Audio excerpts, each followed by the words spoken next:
j'ai réussi. La machine à voyager dans le temps est prête.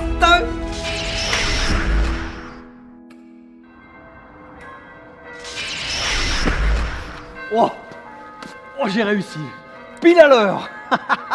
Dimanche 14 avril 2019. Papa, mais qu'est-ce que tu fais là? Hein? Le culte commence dans 2 minutes, Lise, elle est complètement paniquée. Ah oui. C'est quoi cette tenue? Oui, j'arrive, vas-y, j'arrive. Je vous expliquerai tout à l'heure ce qui se passe, mais là, il faut que j'aille me changer. Tu parles à qui? Hein? Non, rien, c'est rien. With my sins away. Oh, happy day. Oh, happy day.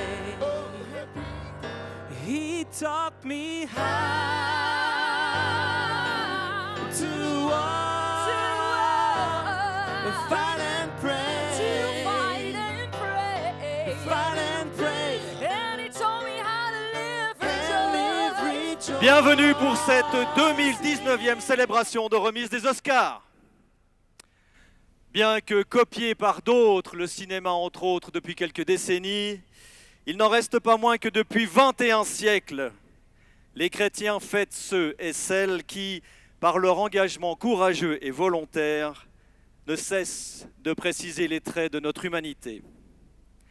Au cours des âges, ces célébrations ont pris de multiples formes, mais aujourd'hui, pour vous les catéchumènes, ce sera tapis rouge, projecteur et caméra. Ah, vous êtes là. Faut que je vous dise un truc. Ah, j'ai cru que de retourner dans le passé, grâce à cette machine, me permettrait de vivre les rameaux et...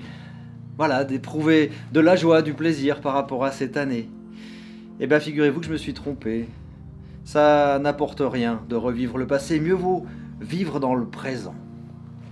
Par contre, une des compétences que j'ai de super-héros, celle de pouvoir aider mon prochain, quelle que soit la circonstance, pour aider le Yann de 2019 à se préparer à la pandémie de 2020, cette machine m'a été très utile. J'ai ainsi pu lui laisser un petit billet en lui disant de se préparer à devenir antivirus, votre héros du jour. Tout ça parce que j'ai voyagé dans le passé. Bon, c'est pas tout ça.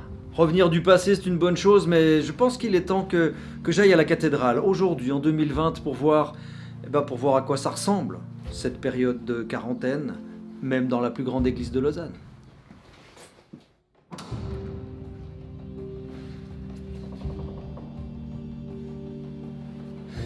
Pourtant, la cathédrale est vide ce matin.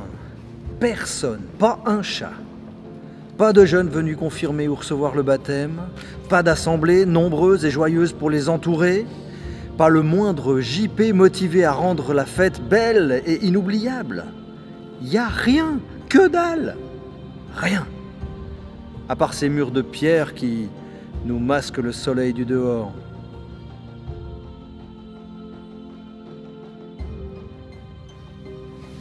Deux aveugles entendirent que Jésus passait. Ils crièrent « Maître, aie pitié de nous !» Jésus s'arrêta, les appela et leur demanda « Que voulez-vous que je fasse pour vous ?» Ils lui répondirent « Maître, fais que nos yeux puissent voir !» Et Jésus les toucha, les guérit, et ils le suivirent.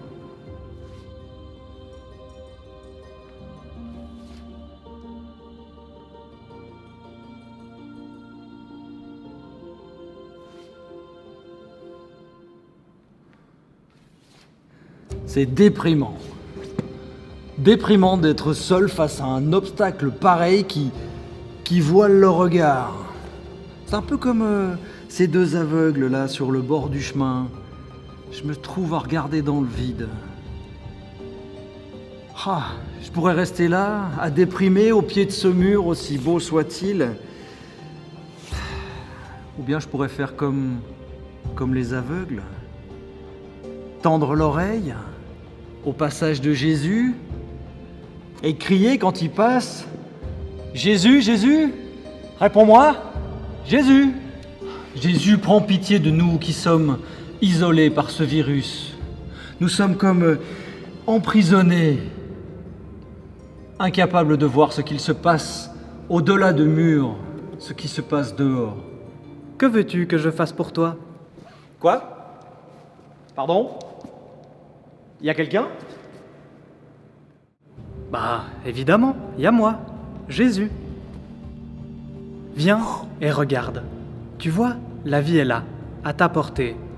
Ne reste pas prostré devant ce que tu penses être un obstacle. Place ta confiance en moi et apprends à voir au-delà de ce qui t'aveugle. Je suis là aujourd'hui et je serai là demain, quand cette cathédrale sera pleine de joie et de rire.